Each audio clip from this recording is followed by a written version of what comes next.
previous years, talk about the cohort style, and then I'll hand it off to Mr. Ricardo. So Explore, like I said, is working a little bit differently. We have this cohort style, if you guys haven't already heard. Essentially, we're doing 4-week sessions for each track. We have our game dev, our web dev, our AI, and our hardware. And what you do is you sign up for 2 tracks at a time. If you attend all 3 of the cohort workshops, not including this first intro workshop that we have for each track, then you get some certificates of completion and you get your little Explore pins.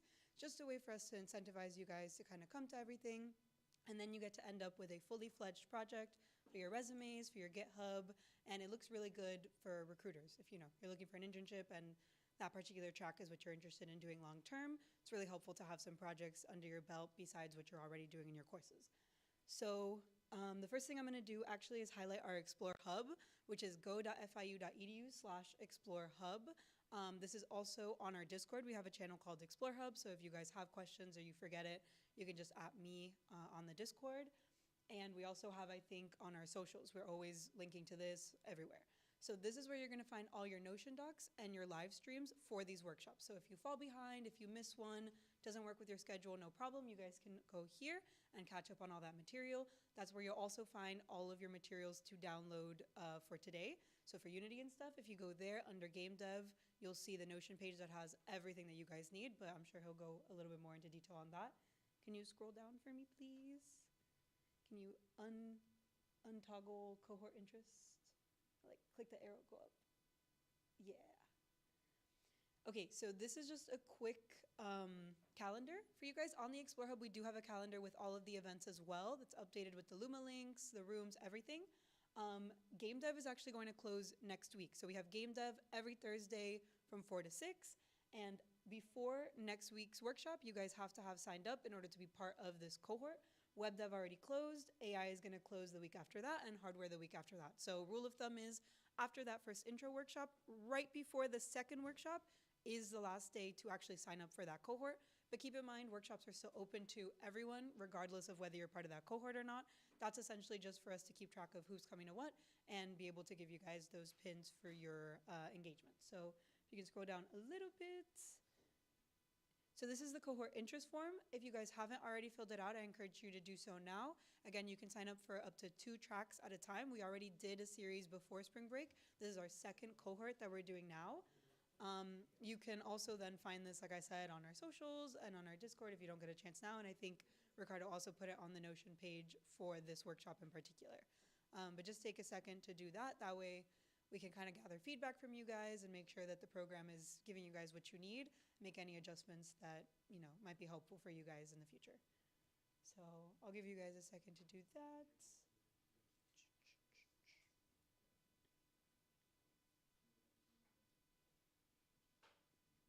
Wow, all the loudest people in the world just walked in.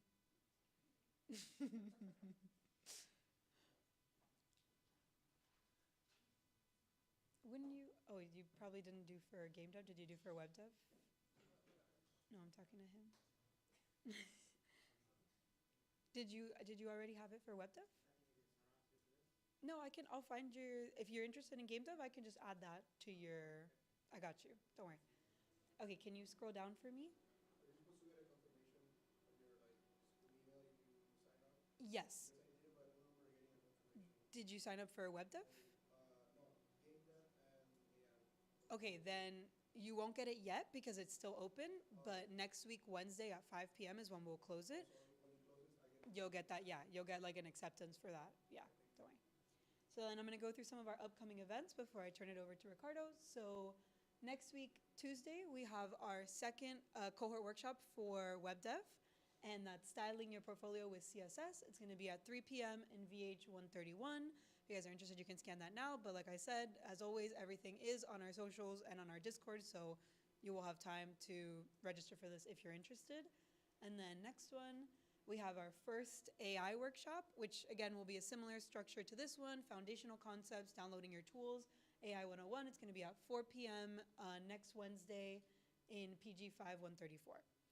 So yeah, that's all I have for you guys. I'm going to hand it over to Ricardo. Thank you, Nicole.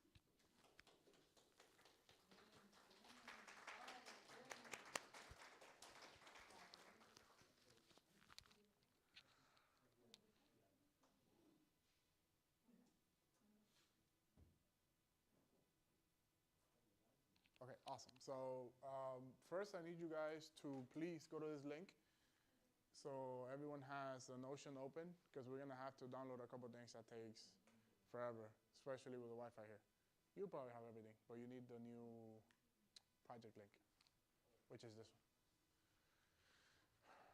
All right, as you guys are doing that, who here has done any sort of game development? Awesome. What's your experience? I mostly, this was when I was younger, Right. I mostly worked on like Unreal 3, just making my own like little tech demo thing. Unreal? Oof. Yeah. I don't like it. No, I'm totally kidding. Awesome. More or less how, like, a few months? Just like about a couple months, yeah. Cool. Not too long. Nice. One project, I assume? Yeah, one project. One project? Burned it onto a CD, but I lost that. Yeah. Sucks. All right. Over the course of like last summer into like the fall, I did like this. I'm pretty sure it was Unreal. Right. It was like making like a Dark Souls. Right. It was like an entire course. It was like discounted for like $30-something, and it gave you like an entire like crash course on Unreal, and Oh. basically like gave you like step by step like my Is friend the one Gabe. you sent to? Yeah. Okay, It's cool. Oh, that's awesome. It was basically just like making your own Dark Souls game. Did you use any C++ or blueprints? I have to go back and look. Right. But Okay. it was so long ago that it was like. Okay. Yeah. What's your experience? Same thing. Same thing? Also, for me in my free time, I like to do like game jams and stuff. Game jams? Yeah, so Awesome.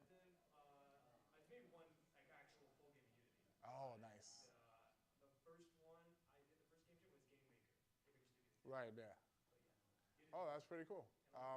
So how, more or less, how long have you been using Unity? Honestly, Unity, it's recently. So Unity was like November. Oh, okay. So like pretty new still. Right. But yeah, no, I've been like doing little things on the side. So. Awesome. Pretty cool. You have the experience of the workshop. Anything else? No. No? Okay. Who's freshman? Sophomore? Junior? Junior? Senior? Seniors? Okay. Who has not taken programming 1? I mean, that's obviously nobody. Who has not taken programming 2? You haven't taken programming 2? You haven't taken programming 1? You haven't taken programming 1? Not 2? Okay. Okay. It'll be fine. It'll be totally fine. I assume that everyone's here on this link. So are you guys able to click on the Notion? You go on the game dev, cohort 1, and then click on the Notion. Let me know if you haven't found it so I can help you out. Again, the whole point of this workshop is for everyone to be on the same page. So next workshop, we'll start coding. We're going to go over a bunch of concepts, a bunch of, game dev stuff, but no coding for today. Are you able to find the Notion? You're on the Notion? You're on the Notion? You're on the Notion? Notion? Notion? Are you on the Notion? No? I'll check. Yeah, you said to go to the Explorer. Okay, right? awesome. Yes. Awesome. Thank you. And then go a little bit lower. No, scroll a little bit lower. Game dev, open this. And there's all the resources. And then on the cohort 1. Gotcha. Just click on the link. Thank you. Are you able to find it? All right, so just scroll a little bit lower. Open game dev. And then on the cohort 1, just click on the Notion docs. There you go. Perfect. All right.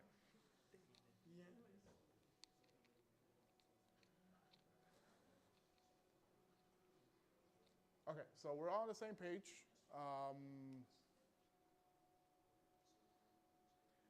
The first thing that I need you guys to do is click on this link. This is a Google. Is anybody having trouble with this link? We're good? Okay, I'll follow up back in a second with that. Also, we have the last workshop before spring break were completely different to this workshop. I built an entire new workshop for this. So if you want to see what the first workshop is, this is the first video, and there's a section of 4 videos, I think. The entire workshop is there.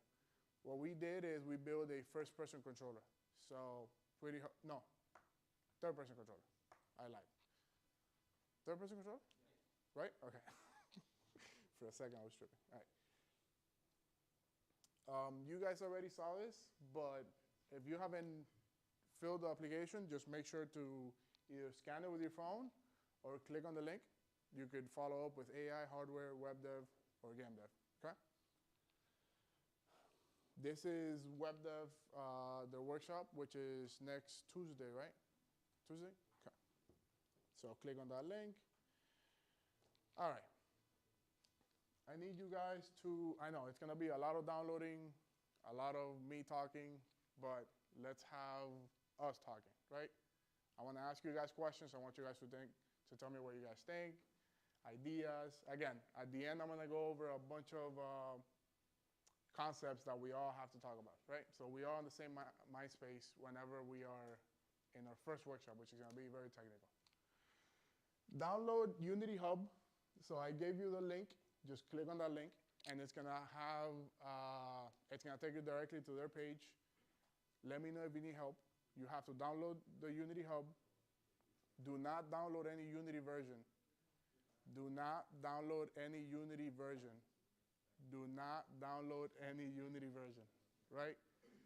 What's gonna happen? You're gonna download Unity Hub, and it's gonna tell you, oh, this is our latest Unity version, and you're gonna install it. But that's gonna be like 3 gigs, and it'll never finish. So whenever it says that, just click skip, right? What are we not doing? Installing any Unity version, right? Okay, for now.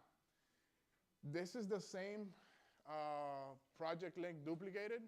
I just put it down there because the first one at the top, I'm gonna keep updating it. Once we finish our first workshop, everything we did in the first workshop, I'm gonna upload it to the Google Drive, and it's gonna be an updated link. So if somebody missed the first workshop, they could catch up, right? So, anybody's having trouble downloading anything so far? What's the ETA for the project? Anybody can tell me? About like a minute or two. A minute or 2? Yeah. Wow, that is fast. I downloaded the one at the very top. Right. Yeah, it's the same thing. The one at the top is like 300 megabytes. Right. Listen, with this Wi-Fi, we've had 300 megabytes take like an hour. So let's not even talk about it. It's awesome that it's done. Downloading already? Yes. Yeah, I've got 45 seconds. Perfect. No complaint from me. How about Unity Hub? No, and I already pre-downloaded the Unity. Okay, so everyone has Unity Hub installed already? Yep. Unity Hub? Who does not have Unity Hub installed? You guys good to go? No, you're good. Do you guys have access to a Notion? I guess I was trying to. Okay, just go into this website here. Nobody gets left behind here. All right, go to this link. You can type it in. go.fiu.edu/explorehub, and everything is there. You'll find the Notion, and it's a lot easier to just click on the links. I'll leave it there for a second. Who has Unity Hub open? Oh, wow. Pretty good. Okay, we're good. Yes? So once you download Unity Hub and you install it, it's going to say, oh, do you want to install the latest Unity version to like an editor? Just skip it. You don't need that because for this project, you need a very specific Unity editor, not the latest one. So you'll install the editor once you have the project. Make sense? Can I take the link out? You guys are good? By the way, I didn't mention it, but this is my Discord. If you guys fall behind at any point, feel free to reach out to me. Totally fine. And I can send you links, whatever you guys need, okay?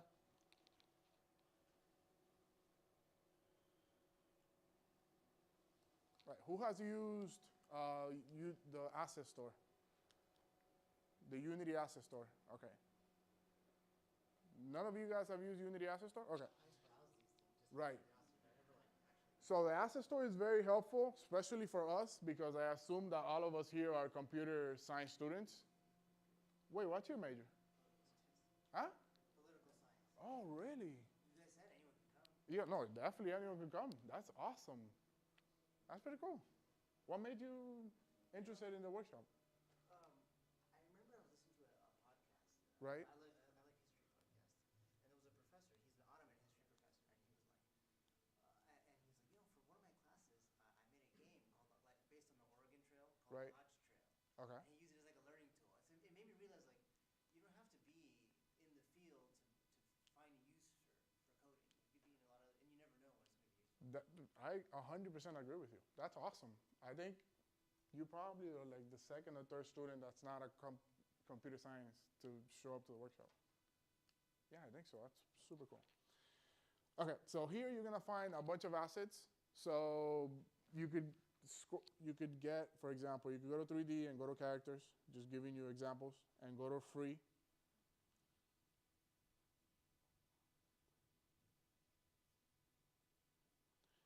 And you're gonna be able to use a lot of this stuff for projects here in school and to show your friends or whatever. Now, very important.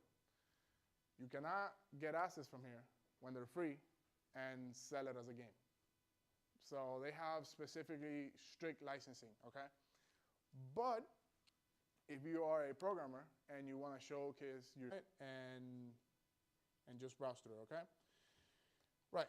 This is a couple of the workshops that I've done before.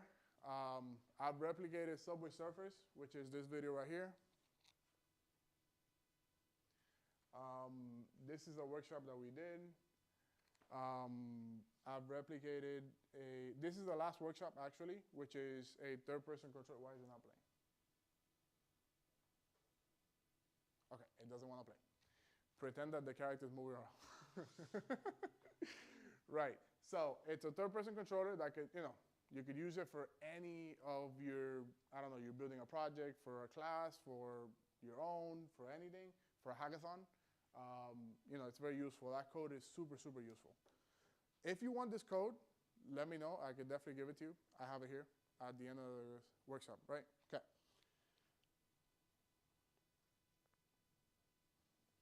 Okay, let me, how's the progress with downloading? Who's done downloading the project? Okay, can you guys uncompress that file? So take it out of the zip.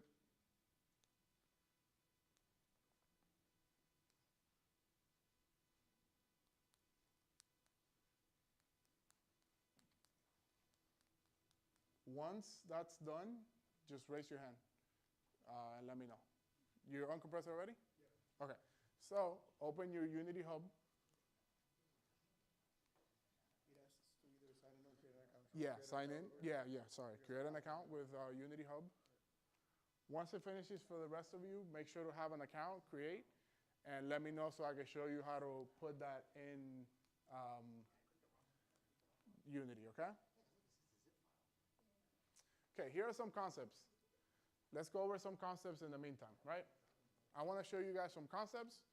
Then I want to show you guys some features and ideas that we're going to build together, kind of like a pseudocode. We'll put it on the board, and then Monday we'll start building.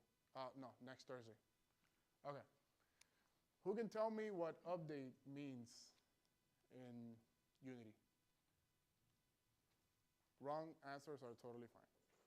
Somebody better say something. I'll lock that door and nobody can leave.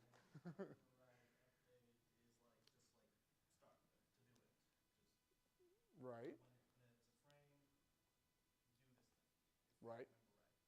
Right. It's a script that runs every frame. Exactly. Right. So whenever you add a script to any 3D object, you have your update. Update runs once per frame. Very important. Update runs once per frame. Why is that important? Because once we get to fix update, you guys are going to see why that's extremely important. Let's say that we do in our update 1 + 1, and we wait 1 second. If that runs 60 FPS in 1 second, that 1 + 1 is going to be what, 60, I think? But if the computer runs 80 FPS, it's going to be a different value, right? So that's why it's super important to know that update runs once per frame. What happens a lot is almost everyone codes everything in update, including myself, and then you run it in your computer and it runs super cool, but then you give it to a friend and your friend has a different computer, let's say a Mac, and then it runs completely different, and then your other friend has another brand and it runs completely different, right? Super important. Now, that's when fixed update comes in. Who wants to guess what fixed update means? I mean, come on, pretty straightforward. It just runs at a fixed interval, right? Like a fixed like time frame, Exactly. 1 to 2 seconds. Yes. So basically, fixed update, it's a weird algorithm that tries its best to always run at 30 FPS, I want to say. 30 or 45, one of those two. Don't quote me on that. One of those two. Right. But it tries its absolute best to always run at that frame. So everything that has physics, which we're going to go over here, everything that has physics should always be handled in your fixed update. Why? Because you have control of everything you're doing. If you handle your physics in your update, and let's say you kick a ball, the ball is going to go 10 when the computer is slow, it's going to go 100 when the computer is fast. So that's why you have to be very careful where you put these codes, okay? I mean, super straightforward, but what's on start? Right? How many? Yes. Right. How many times do you think OnStart runs? Once. Yeah, there you go. So OnStart runs one time, right? What's a good example that you might need OnStart for?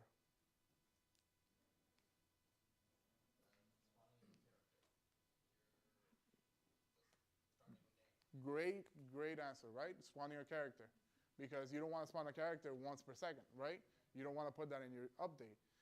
So that's sort of different scenarios that you have for, again, there's a few other more, but the main that you're going to use is fix update, on start, and update. I think there's on stop, on enabled, on disabled. There's a bunch of them. But the basic ones are this, right? Let's go into physics. Who knows what a rigid body is? You should know this, by the way. But you don't have to answer. Yes. Yeah, you go. A body with no physics? Well, I mean, an object, basically. Okay. I'm not saying right or wrong. Go ahead. It's just like essentially how like the Unity engine like kind of handles like physics. So like when you assign a rigid body to something, it gives that that object physics. Right. Who else had their hand up? Yes. Rigid body is, if I remember, it's like a component that you can add to like objects and stuff. Right. Gives it like gravity, collision, all that. Exactly what he said. Yes. So once you add a rigid body to an object, that immediately has physics in your 3D space. Remember, Unity, the only thing Unity is a 3D space and a virtual space. That's all it is, right? It's virtual and it's a 3D space that it gives you, right? So it just replicates the space that we are currently. And then when you add a rigid body to it, that gives it physics. So let's say we have a cube, whatever, a model of this chair. If we had this chair inside of our 3D space and we just put it here, it's not going to do anything. It's not going to fall. It's not going to have gravity. It's not going to do anything. As soon as you add a rigid body to that, it's going to fall. It's going to act like a regular body with physics, right? Why is it off? Okay.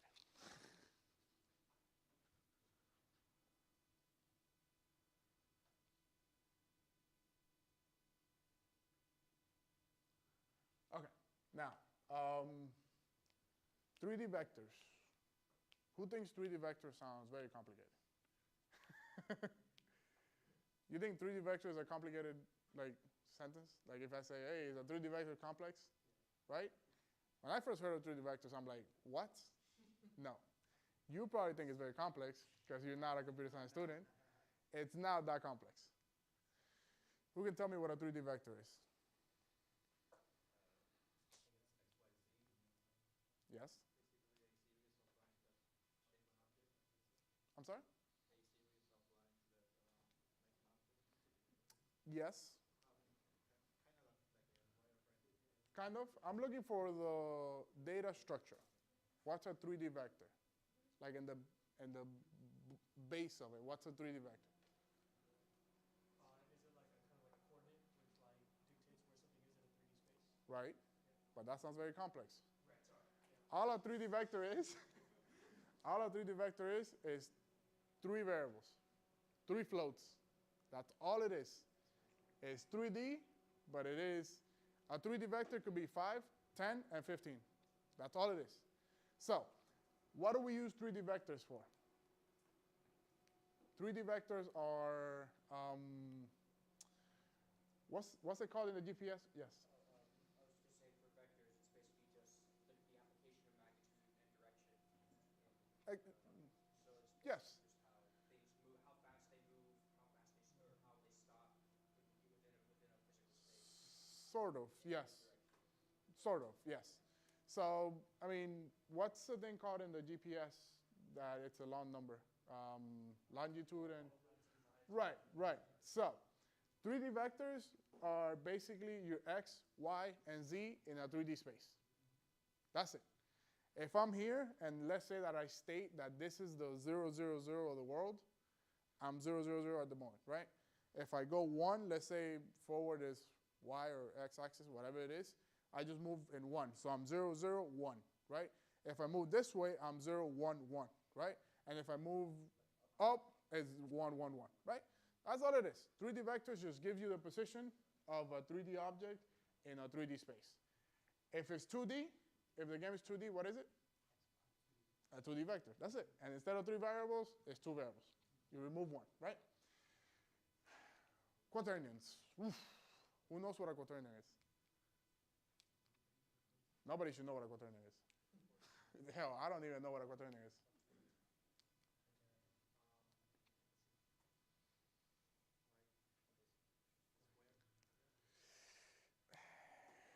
Not necessarily, but not necessarily.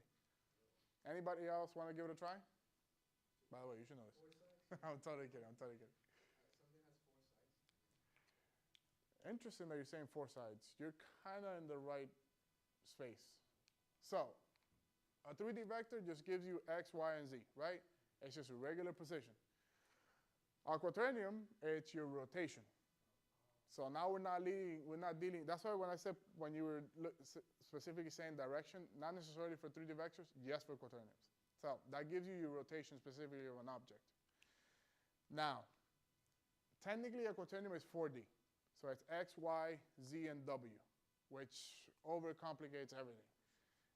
Trust me, to this day, I've used this so many times and I still don't know how it works, right? So it's just something that we just work with, right?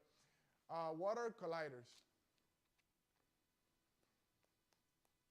This is easy. Yeah, just like I guess just physical objects that either deny you from like going off the map or Right. just, basically just shaping how the world can be traversed. Right? Stuff like that. Good answer. Yeah. Basically, colliders are something that prevents you from going. So in other words, if this chair didn't have a collider, I'll be going through it, right? So instead, it has a collider, so I'll hit it, right? Why is that important?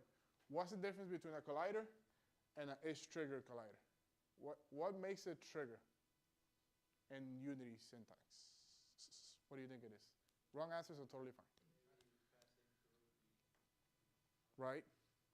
But why would you need a collider that you pass through? To trigger any sort of events, like let's say you step in and it triggers a cutscene. Exactly. So that's literally why it's called is trigger, because your collider is to avoid you from going through something, right? Is trigger is gonna be extremely, extremely helpful, and you're gonna use it a lot of times, right? Because you can trigger cutscenes, you could trigger. We're gonna use a lot of examples, and you're gonna see how triggers just fixes all of your problems, right? So trigger is very, very important. By the way, you guys have uncompressed already the project? 10 minutes into it. Just currently still. Yeah. Okay. It's still Totally fine. Sometimes Unity has, the reason that it takes forever is Unity in their projects has a lot of little files, but a lot of them. And that, when you compress, if you compress one big file, compressing is super easy. If you compress a lot of little files, it takes forever. Yeah, So it's almost 19,000 different. exactly. So that's why it takes forever. Okay.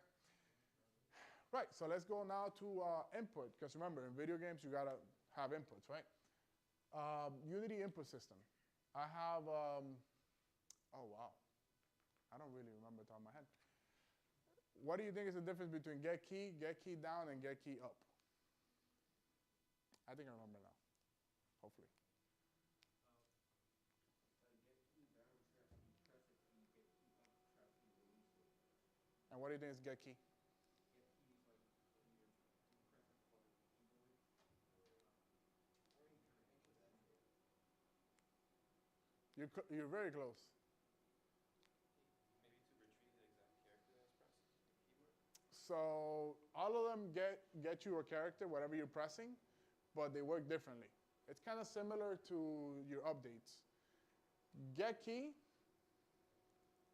I don't want to get this backwards. Get key gets your key whenever you leave a press, right? Get key down is when you press it just once. And get key up is when you release the key. Now, why do you think we have different inputs? What's a example for using whenever you leave a press to whenever you let go, or whenever you press it once?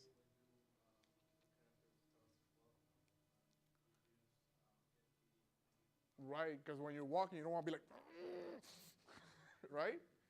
So, what's an example for get key down, for pressing it once? I mean, give me any example you have. Well, same for get key up, like it's the main key, like the charge move, then you let go. Right, exactly. So, for jumping, exactly, that will be pressing it once, because you don't want to leave it press and jump to the moon. Exactly, there you go. That's pressing it once. Any other example? Exactly. You don't want, it's pointless to have it press and leave it press. Super pointless, right? So that's what basically your inputs. Now, let's go into animations. Remember, game dev is basically an illusion, unfortunately. It sucks, but unfortunately it is. Even when you're playing with your friends, multiplayer, technically you're not really playing with your friends. All it is your friend is just a bot that is in your game and is being controlled by commands that your computer friend is sending to a server, and you are receiving that server info, and it's sort of telling what the character to do. Unfortunately, that's what you're doing. Nothing more, right? So once we know that, animations are everything, right? It sort of makes the player think that something's going on, even though it's not, right? So Unity has an animator that we could do several things. Animator states and transitions. Who wants to guess what states are? I mean, pretty straightforward. Right, that's one state running. Crouching is one state, right? What's a transition? Exactly. So, damn, I should have put a picture of the animator here, but we'll see it anyways. I'll show it once I open Unity. You have your animations, and then you have your different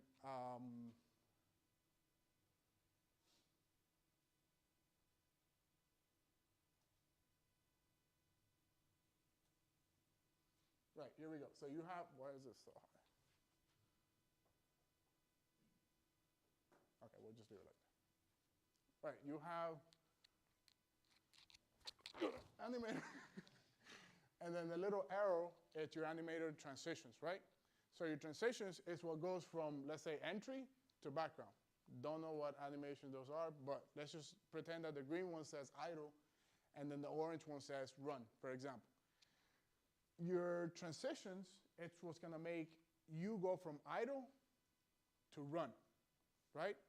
So, how do we accomplish this? We have something called here, some variables, and we could put for example, I prefer, you could use float, int, boolean, or trigger.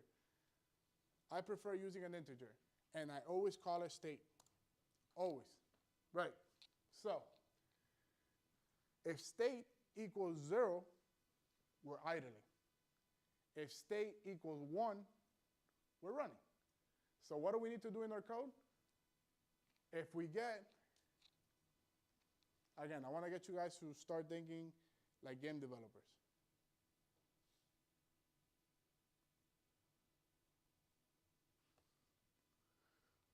If we get key down, get key, shift, we're going to run, then we get our integer state, we put it to equal 1, and our animator, it's going to go from 0 to 1, from idle to running. Make sense? Yes? No? Maybe? Okay. Right, so that's basically our animations. Now, wow, that was it the whole time? That sucks. Okay, workshop workflow. So, we are building, how many of you guys know what we're building for this workshop? You know, yeah, of course you know. Who do you hear that from? It says it on the thing? I don't know. It says it on the thing? Okay, right. So we're basically building Flappy Bird, right? Let me just show you. By the way, the project that you guys are downloading has the entire workshop done. So you could definitely, when you go home, give it a try. And it's basically this, right?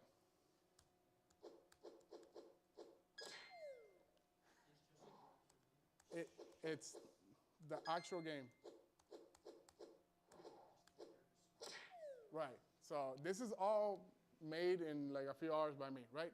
So the way that I came across this is I was thinking of workshops to do a brand new workshop, and then somebody on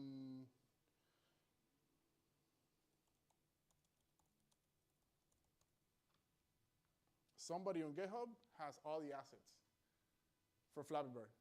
So I just got everything original, and you can use it, right? So super cool. They have the sounds, everything. They have everything, right?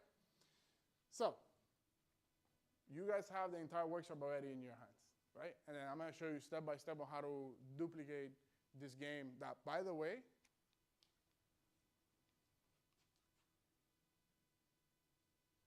made $18 million. Just throwing it out there, you know? Game dev is hard and everything, but if you have the right idea, you could definitely, make something successful, right? A game that I replicated the code in like 4 hours, let's just say. And I built everything from scratch myself. I don't know if I did it correct or not, but I just did my own code, right? And they made, a lot of money, right? So,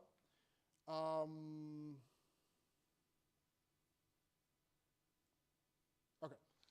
Workshop 1, we're gonna go over level design. I'm gonna show you guys how to add stuff to the level, how to make it look pretty, whatever. But within that workshop, we're probably gonna go already working into player script. That's gonna be our first coding, right? Don't feel stressed. Trust me, I'll make it super easy, right?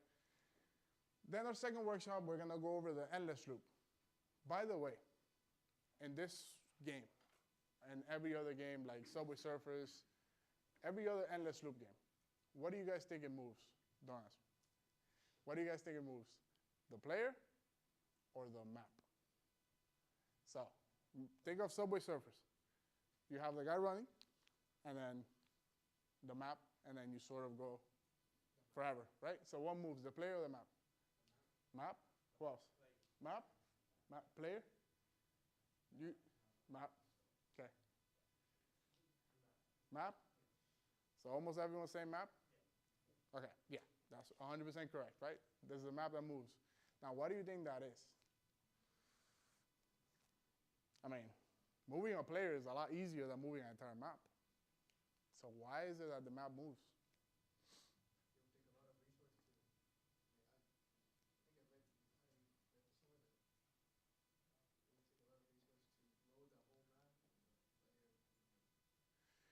No, because the way that the way that everyone does it is you get the map and you delete the map behind the player. Yeah. So you don't see the map.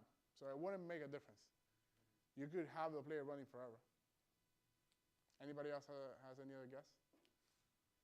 Do we have are numbers infinite or finite?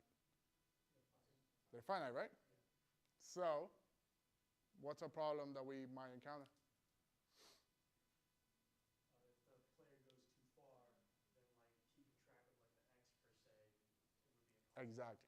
So it's gonna get to a point that your game will crash because since it's endless, your x, your 3D vectors, your x, your y, or z, one of them is gonna go crazy, so it's 9, 9, 9, 9, 9, and then your game's gonna crash, right? It's easier to fix one of those values, and you just have to. It's easier to just have, when you think about it, it's easier to just have the player standing and you just pretend that the player is moving with an animation, the player is running. And here,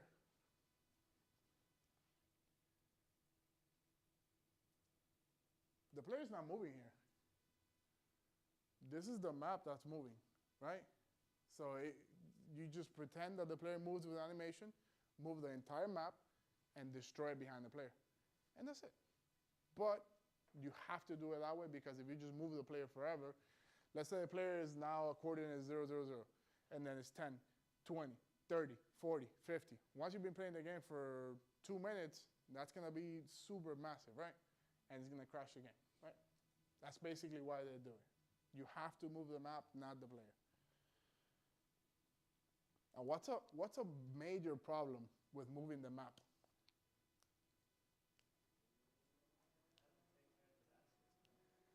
Yeah. Exactly. So, with loading the map, you're gonna limit yourself immediately. Because let's just say that you want to have an ultra realistic, super detailed map, you can't. Because if you start loading a couple different maps, by the time you're 2 minutes in, your computer's gonna blow up completely, right? And your game's gonna run 5 FPS. So that's the main downside of that is you have to do that, but you have to limit your maps. So, and also depends on your computers, your specs, everything, you're very limited. Okay, we're gonna go into player script, then we're gonna go into the endless loop. I'm gonna show you guys how to do that, and then we'll finalize it with a couple little details and a game mode, right? Okay, now that I showed you guys how to, by the way, everyone's project is already, It says something like files too long, it gave you an error? It gave you an error too? Yeah. It gave everyone an error? Yours good? Okay. All right, since we're not a big workshop, let me see if I could just pass it on my USB and I'll give it to you guys. Okay.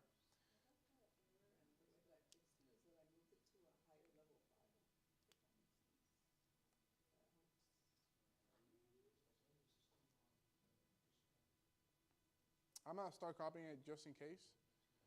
And then if we find a solution better, but if not, then I'll just have a backup here.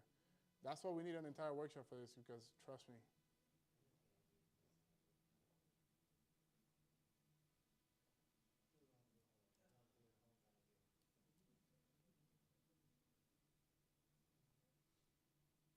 Okay.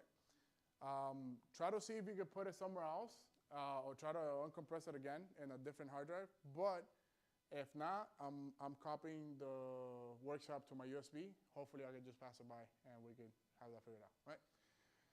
All right, now that we know how some of the basics of the system for game dev works, let's try to do some pseudocode and try to implement some popular features, right? So, let's see, how do we implement a door, for example? How do we start this approach? Remember, there's triggers. That's a good approach. No answers are incorrect. So you would have the object, and you would have a collide to it, so like you would collide with the door. Right. Then you would interact with get key down. Right. Then that would trigger the animation of the door opening. Right. And now it's not colliding anymore, and you just The non-computer science student is giving all the answers. You guys have to step it up. Exactly. That's one approach that I've done many, many times.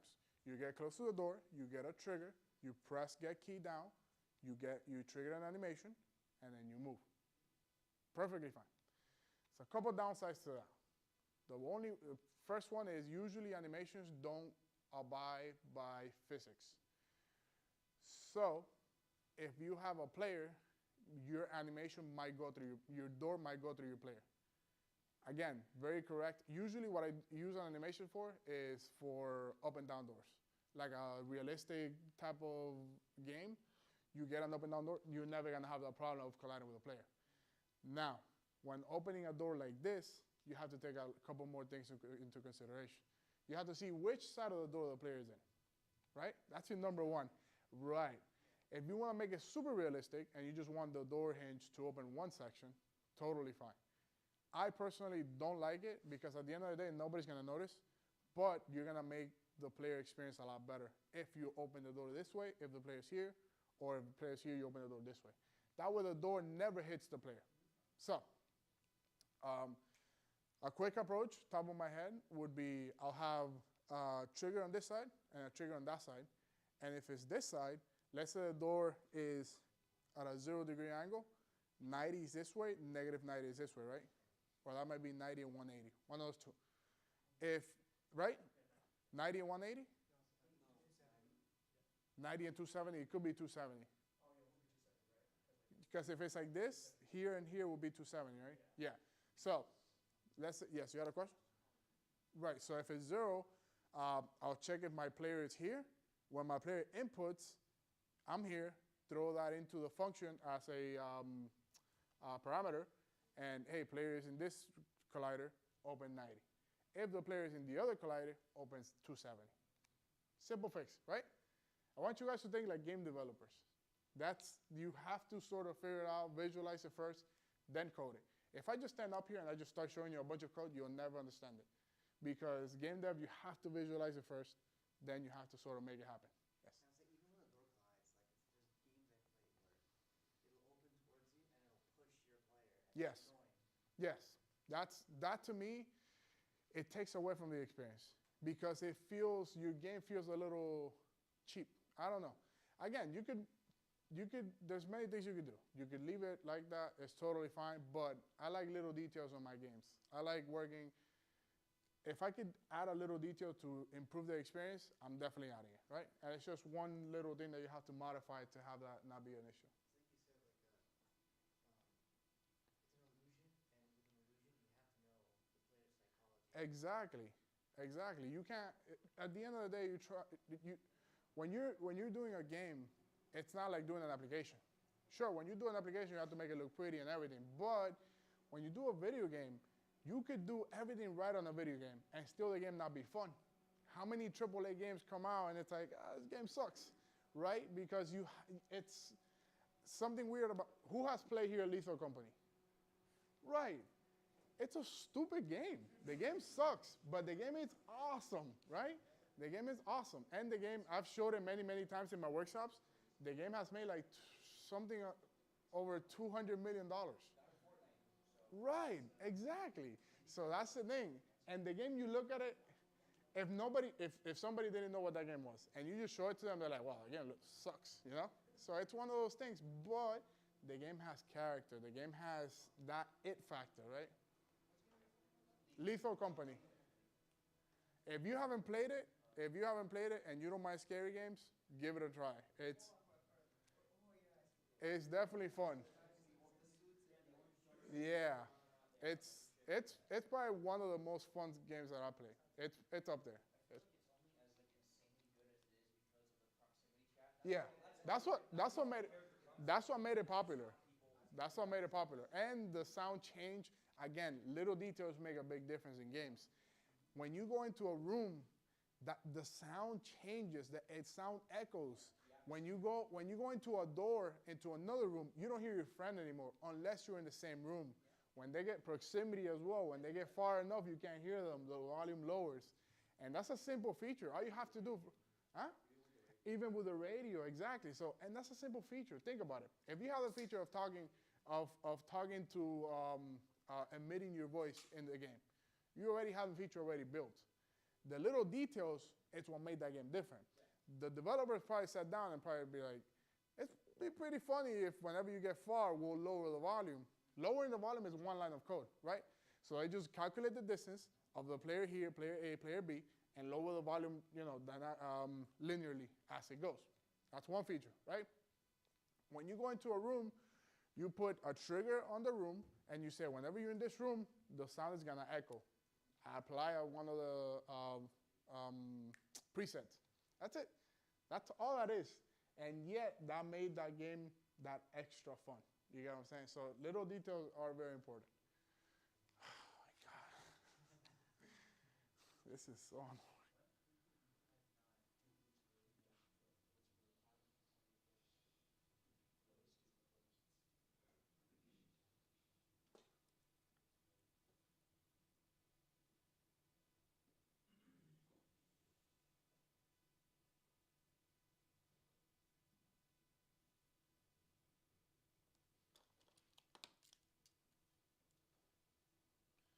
All right, it's uncompressed here, so just copy the file that says Flappy Bird and just pass it around. Thank you. Okay, so how do we, with that said, let's build a lever/button. How do we accomplish that? Right. Now remember, whenever we use getKey, very important, we have to know that the player is in proximity. So we could do it two ways. We could do it the way that I prefer, which is trigger. You get a trigger, you check whenever the player is inside of the trigger, then you get getKey. If the player is not inside of the trigger, then we don't even worry about what the player is pressing, right? Because you don't want to be pressing a button over there when the player is here, right? So you have to sort of know more or less how close the player is. There's two ways. One, get triggers. Triggers makes your life a lot easier. The second one is if you have a reference to the object, you could calculate the distance of the two. If you get a vector 3 and a 3D vector and a 3D vector, and you subtract them, you get the difference, how close they are to each other, right? So you could get, if the distance is 0 or 1, then you could get getKey. But that's not a smart approach. I'm just giving you another idea. Maybe that triggers an idea for something else. But the right approach is using triggers, right? And all right, health system. So how do we implement health into our player? Super simple, right? In this game, like if the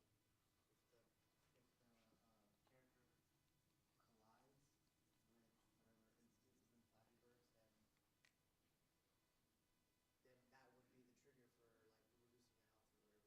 Right. Let's think of a more broad approach. Let's not think of Flappy Bird necessarily. It's like we could have like a value attached to the player that contains like how much health they have, and like you said, similarly said, when you run into something, it will essentially decrease that value by how much the total health value. Nobody can understand what that says, right? All right, let's just pretend that this is an int. Health equals 100, right? Exactly what you said. So far, that's our health system. That's all we have so far, right? How do we make the player die?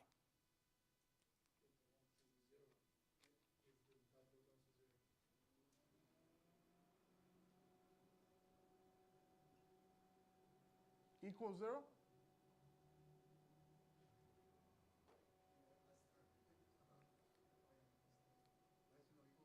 Less than or equal to 0?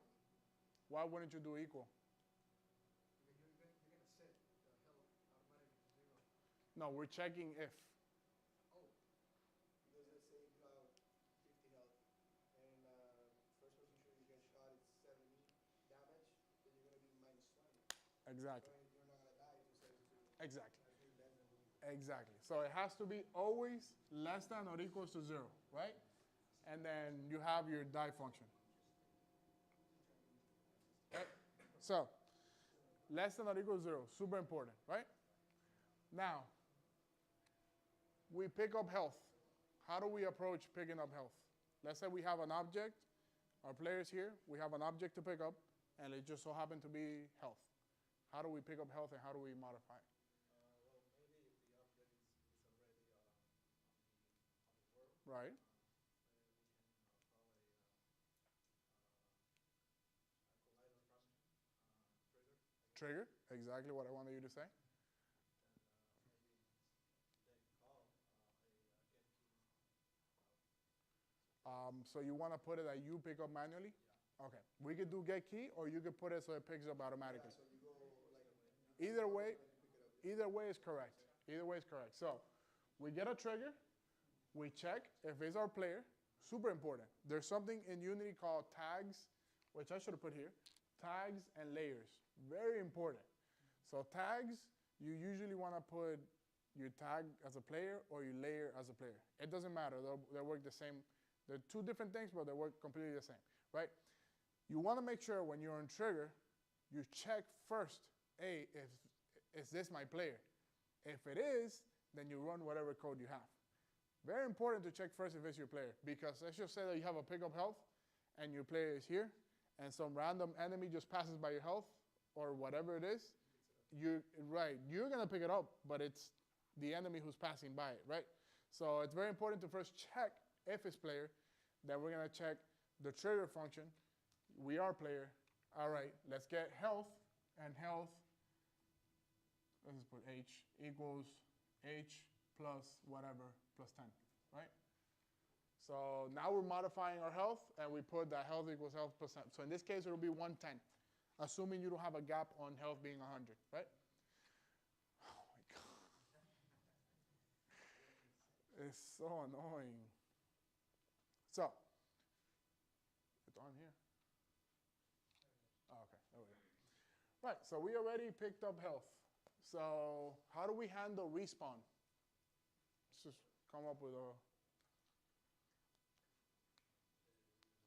Maybe check the player's state. The player... Yeah, maybe if alive or if dead. Yeah, you could have a... Or maybe if you want to call the main menu, then Right. use the player side. Right? Basically, respawn will probably run here, right? Yeah. Because you check if health is less than or equal to 0, we died. So we have to respawn, right? You might run a coroutine or something, wait a couple seconds, and then run your respawn function. And then once you respawn, I mean, what are some ideas that you would do? Would you just put the player in a one set position? Would you, what do you think? That depends on like, is this a checkpoint system? Is this a manual system? Exactly. So it just depends. So for example, we could come up with one, let's say that you have a map and you have two sections of the map. It's a competitive game. You have the section of the enemies on that side, the section of the other player on this side, and you have 15 different positions that you can spawn at, right? You have those positions saved in an array of 3D vectors, and you have position A, position B, position C, position D, whatever. As soon as you die, you run a for loop through the array with a random variable that will be from 0 to 15. Let's say you have 15 positions. And let's say every time this runs is random from 0 to 15. This time it'll be 7. The for loop will run 7 times, and it'll spawn the player on the 7th position. Right? Does that make sense? Yep. Yes? For everyone? Okay. Shooting system. How do we handle shooting in Unity or projectiles? So there's two ways. One, you could physically throw an object with a rigid body in it.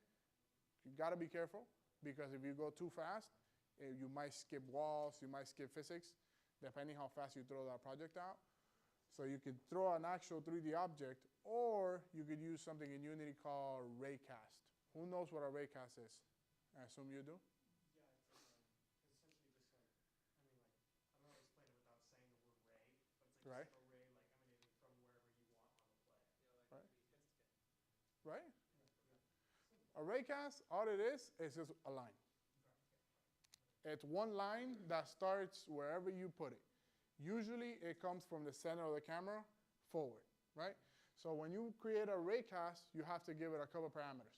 You have to give it from where, usually a camera, from the center, and then after that you have to give it how long do you want it to go, and that returns a couple different things.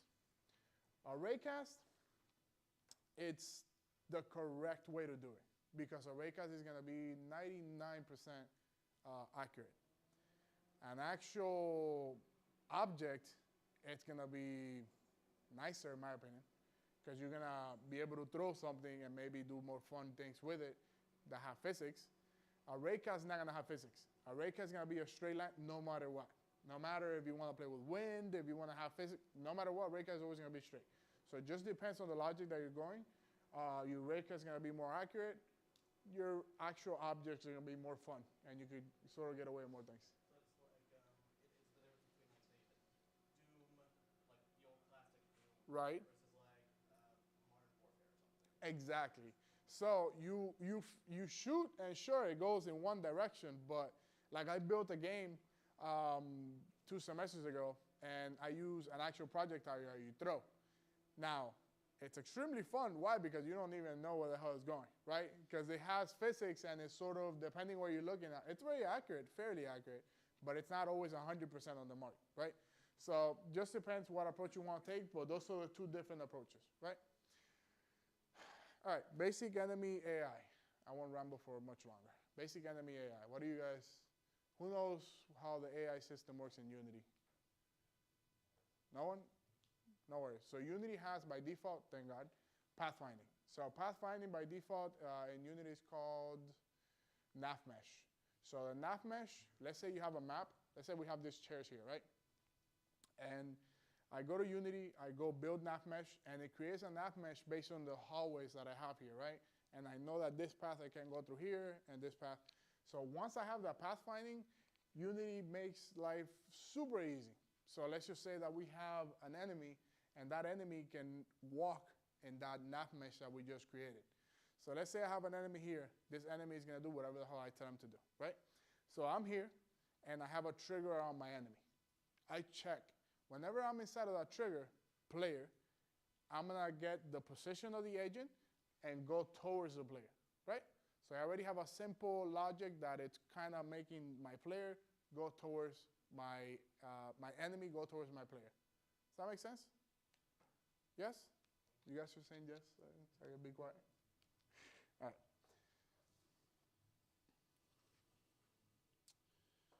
So those are basically all the examples that I brought. We could go into Unity. We could go, we have like 20 minutes left. I'm going to go over some of the script. We're not going to code, so don't worry. I just want to sort of explain little by little so we can get familiarized with the code. Once that way, next workshop, we sort of are not the first time we're seeing that code, right? But I'm going to code everything. I'm going to code everything here with you guys from scratch. So it might be slightly different from what I have, but it'll technically be the same thing, right? So let's just open player script. And by the way, feel free to look at this script whenever you guys go home. I have a couple interesting things here. Right. So I have a bunch of variables. I don't even know what they are. Let's just try to figure them out. Flappy Bird is 2D, so that's why we have a 2D rigid body at the top. You guys see player rig at the top? That's a 2D rigid body. We have a player model. We have looking down, looking up, which I'm not sure what it is. We have different sprites, sounds, and okay, good. Don't look at this code. This code is very weird. All right, let's go to the update, which is sort of the things that we went over a little, more or less. Right up there, it says, where it says jump. Do you guys see where it says jump? So I have get key down, and we're pressing space, right? So whenever we're pressing space, what are we doing in this case? Right? What's the first line doing? What's player rig? Player rig is a 2D rigid body, right? So 2D rigid body is a data structure. We have a lot of functions through that data structure. One of those is add force. Make the code bigger? Ryan, can you turn off the light, please, if you don't mind? Thank you.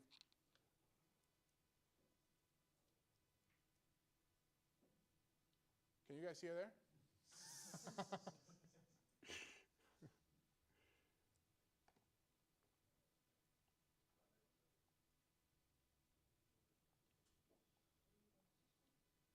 Good? Okay. So when we're jumping here, remember, player rig is our variable that is a 2D rigid body, right? I'm accessing the dot, I'm using the dot operator to access one of its functions, right? We're all familiar with the dot operator? Yes? No? Okay. Basically, the dot operator just reaches functions within the variable, and it lets you access other stuff. So for example, rigid body, it's a variable that allows me to give physics to an object. But with this physics, I could also modify those physics. One of the modifications that I could do is add force. In this case, I could add a force to my rigid body, and that's how I use the dot operator. I get to the add force function that uses the rigid body. Does that make sense? In this context, we're talking about jump. The jumping in this Force case. is going up. Yes. So add force takes a parameter that is a direction, and I'm multiplying that times jump force. So the direction that I'm using is vector 2D dot up. That's basically 0, 1. That's all that is, 0, 1. So 1 up. That's all vector dot up is, right? And why am I multiplying this times jump force? That's another variable. That's a float. Anybody could guess?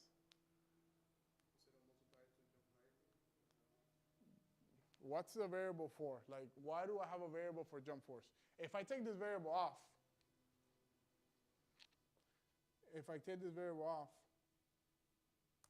what's going to happen? Huh? Yeah, no, it'll move up, but we don't have control how fast.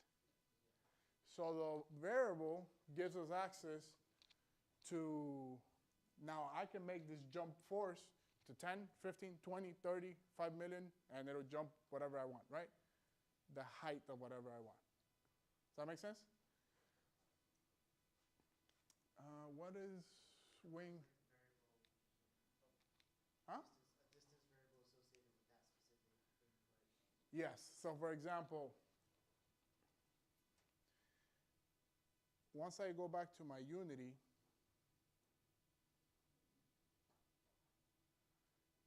I look at my player, which should be somewhere here. Where is player?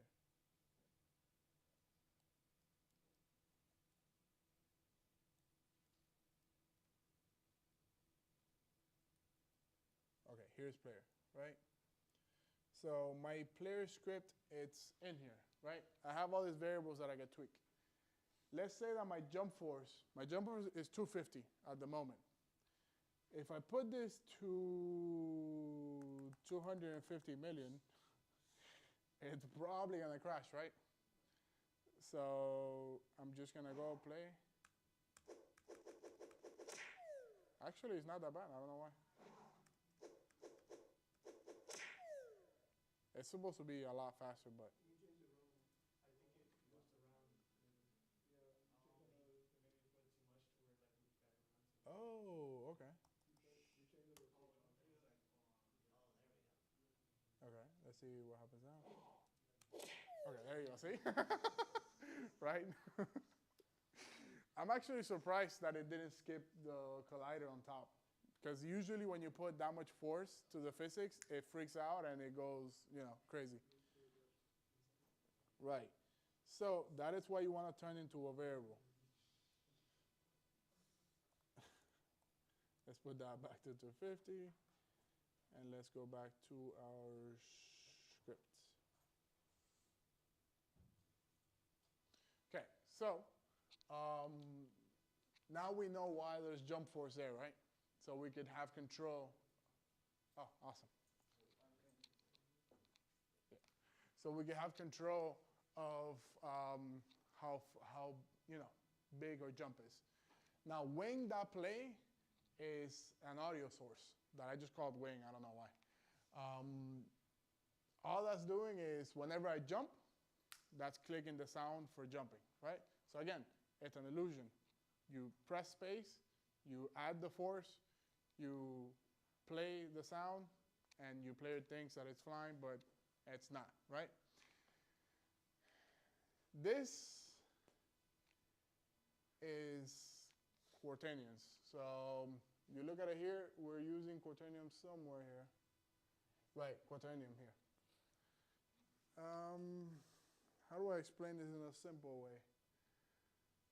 You know how when we're playing, again, this is the only way that I could come up with this feature. I'm sure there might be an easier way, but I couldn't figure out an easier way.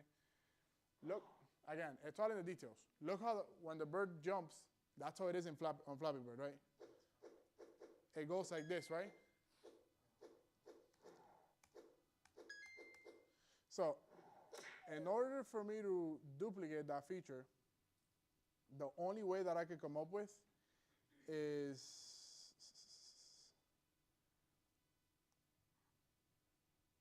using this function, right? Who knows what lerp is? Yes, yes. It's like a method to go between animations or to go between like say maybe coordinates, but in a smoother way to like a kind of smooth out. Yeah, exactly. So this doesn't look too ridiculous. Yeah, that's what you're gonna say? Yeah. Exactly. So lerping, it's basically a function. It's a mathematical function that goes from point A to point B in a smooth way. So if I go from here to here, and I just set my variable here to here, I'm gonna be here and then appear here. If I lerp that, then I'm gonna be smoothly going from there to there. Thank you. So the reason that I'm using lerp is because I don't want the bird to just appear up here, right? I want it to sort of be this motion so it looks how the original game looks, right? There's this function that we're going to use a lot, and you're going to use a lot if you use Unity. Set position and rotation. I don't know why, but you can't do one or the other. Whenever you do it, you have to do both. In this case, we're not changing the position. So disregard the first sentence of this function, right? I'm not doing anything with the position. Mind you, the position, I'm passing back the same position. So I'm not modifying that at all. All I'm doing here, this line, is changing the rotation every time I press space. So my rotation is here. When I press space, it's here. And when I let go of space, see how it's if I'm pressing space, else here. When I'm pressing space, it's going to go up here, looking up. When I let go, looking down, right? And all I'm doing is lerping the rotation of my object to looking down with a variable that if you put it to 10 or whatever number it is, it's going to be snappy. If you put it lower, it's going to be little, right? It's going to be slower, right? So that makes sense? All this function is doing is lerping. It looks super long, but all it's doing is lerping the rotations, right? Now, what is time.delta time?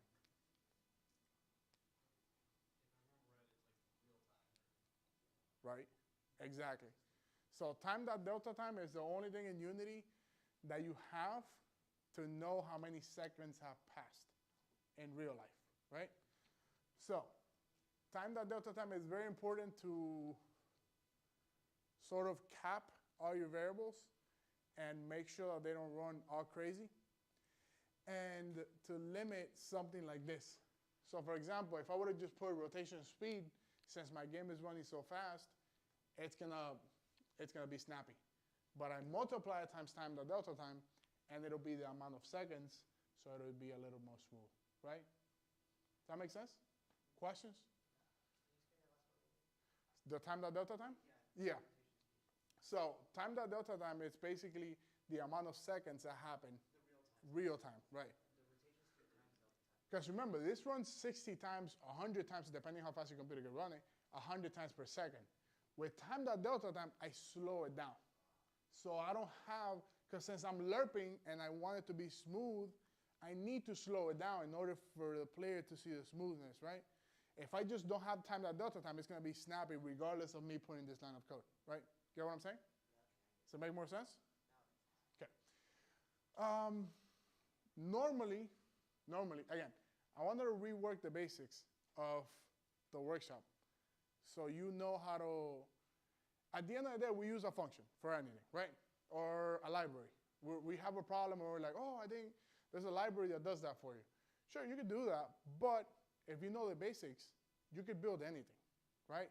At the end of the day, you could download a library. The library is doing the same basics that you could have done, right? I sort of have a little bit of a problem because I like reinventing the wheel, but I feel like when you know the basics, it's going to help you a lot because you could create everything on your own, right? So we have in Unity, remember the animations that I told you guys that we have? That we could jump from animation to animation using the states and the transitions and all that. I use that for everything. Not for here. For here, I build our own animator, we could call it, right? Technically, since it's 2D, it's just an image. So, an image of the wing down, the wing in the center, and the wing up, right? So it looks like the bird is flying, right? So all I did is create a sprite timer. A timer is a float that I think is like 0.1 seconds, right? And that 0.1 seconds, it's being subtracted by time.delta time all the time.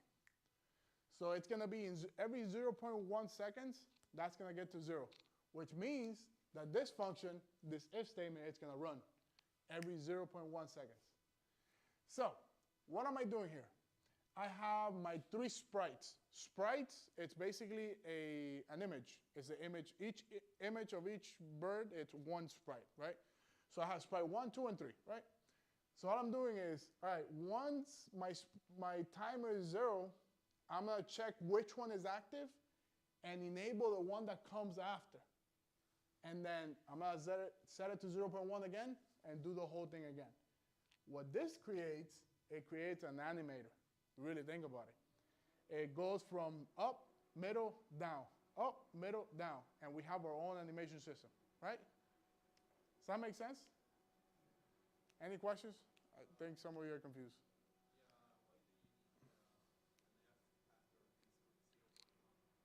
Why do I need an F? No clue.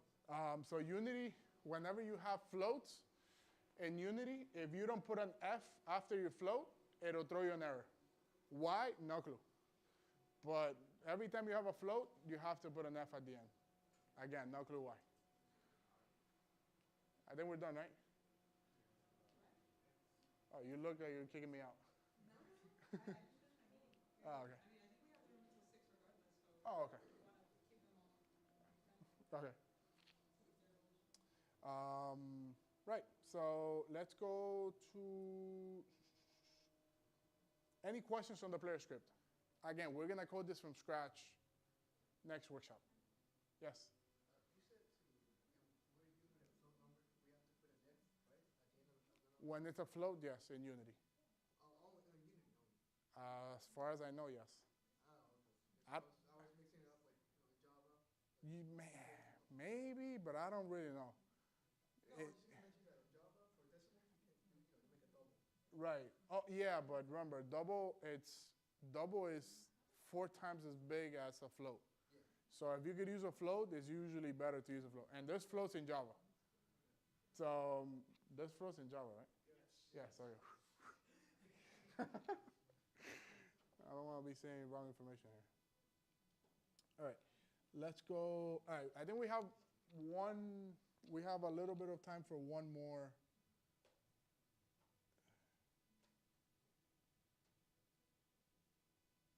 Let's look at the loop script.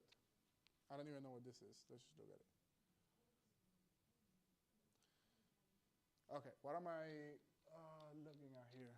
Okay, by the way, we're talking about triggers. This is our trigger function. So we have onTrigger enter. That's something that I actually didn't have in the notes. So we have onTrigger enter, onTrigger stay, and onTrigger exit. Pretty self-explanatory, I think, right? You guys want to guess what each one means? Untrigger enter is when you enter. Untrigger exit. And untrigger stay is when you stay, right?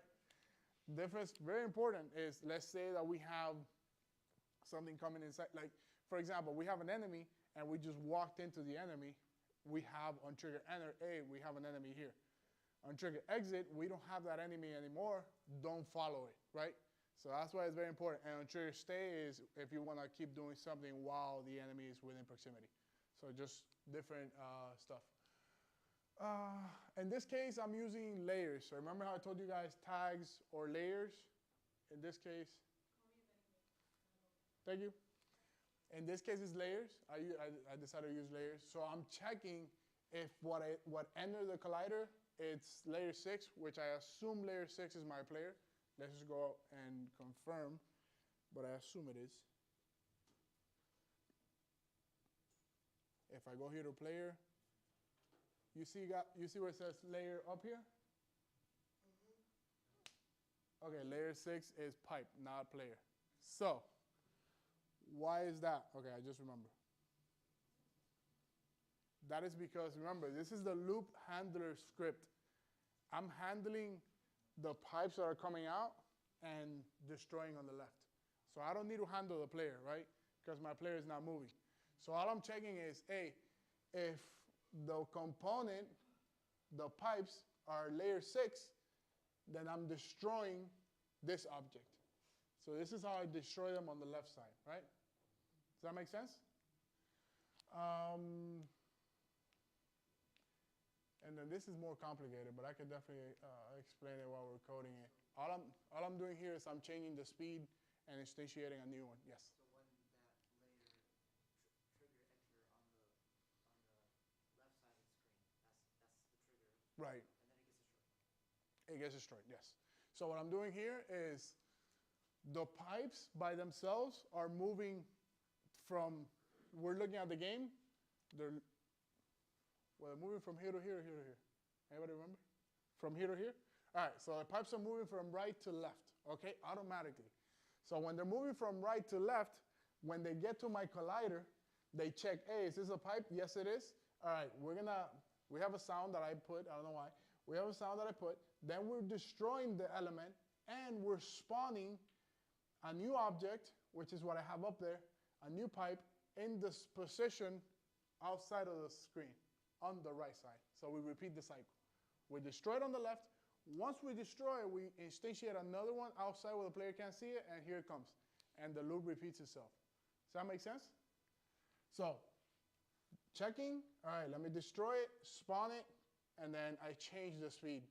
I'm going to explain more on the next workshop, but basically what I'm doing here is I'm changing the speed, so every single time the game gets faster, right? Because you want to add a little more competitive, right? And the update, I'm just checking. Oh, right. So I don't spawn because remember how this runs a lot of times, right? If I don't have a timer, when I spawn this might run 2 or 3 times. So I might get the same thing duplicated. So I just want to add a timer so it doesn't run, over what it needs to run. Any questions? Everyone has Unity installed, right? The whole point of this workshop is for everyone to have Unity installed and the project open. Super important. Super important. Super important. Right? So, next workshop, we're going to go straight to coding, okay? If you guys need to ask me anything, let me know. I'm going to stick around for a bit. And, yeah, let me turn on the lights. So. Oh, you got it? Awesome. Thank you. Yeah, too bad.